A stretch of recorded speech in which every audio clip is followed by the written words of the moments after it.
This is the farmhouse where I grew up, where my father grew up, where my grandfather grew up, where my great-grandfather grew up. The main house was built in 1860. We got electricity in 1943 with the Rural Electrification Act. And now what I am doing is I'm removing the majority of the 1960 updates and reverting the era back to somewhere between 1920 and 1950. I'm going to show you each room in the order that I did them years ago. While I am no more of a carpenter or a designer than any member of my family has ever been, I'm doing it to suit me and my tastes.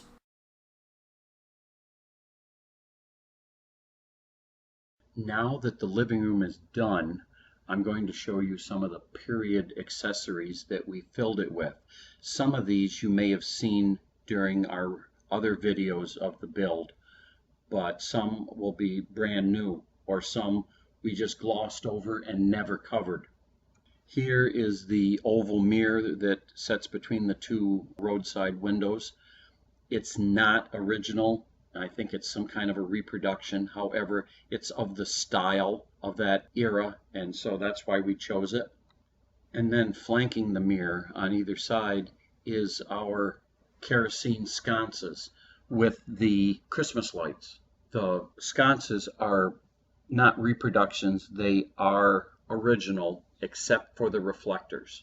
The reflectors, those were polished tin, and any that I've seen are all rusted. These are a reproduction made out of polished stainless steel, so they won't rust. And here's a couple images of it, what it looks like at night. It lights up the room, and again, early in the morning, they turn on before the sun is up. So in case anybody is up, the large living room is not dark. And of course, any mid-century room has to have a torchiere light, hope I'm pronouncing it right, where you've got three candle-like lights coming out of arms, and you have the center light that collects flies down in by the bulb. This particular unit had quite a stylized base and a feature I had never seen before on a torchiere. It has a night light, and this is what it looks like when it's on. And here is an image of the torchiere with the three candles lit. We were using 1-watt LED lights, and here's the center light lit. It is a 50, 100, 150 bulb that is in 6500K, except the bulb is not 50, 100, 150. The way that they wired the bulb is 100, 150, 50. And there's no way to get around it. That's the way the modern LED reproductions are. And here's an image of the torchiere with everything lit. And then we have a close-up of it with everything lit. And any living room of the era would have had some kind of big radio so that you could listen to whatever happened to be on. My family loved to listen to the fights, but our radio, it was battery powered. This was before we had electricity. This particular one is electric. I'm guessing it's from the 30s, early 40s. It may or may not work. I don't know. I got it as a dust collector. And on top of the radio sets a early 1930s session wind-up clock. It's a 8-day clock, except it only goes about 7 now, and it collects dust setting on top of the radio, and it does work. When I bought it, I didn't think it was going to, but it does. It runs a little fast the first few days of the week, and then it slows down towards the end of the week as the windings wind down. And then behind that on the wall is a period dial type thermometer. They were mostly used as advertising that were given out to customers. I've never found one without a name on it. And beside it is our German-made hydrometer that lets us know how dry it is during the winter, because the kerosene heaters do tend to dry out the air. And this is our setup of both the units side by side on the wall behind the clock. This is the thermometer and hydrometer that we use to calibrate the mechanical ones, because given their age, they were off, And assuming that electronic unit is correct, we've got them mimicking it.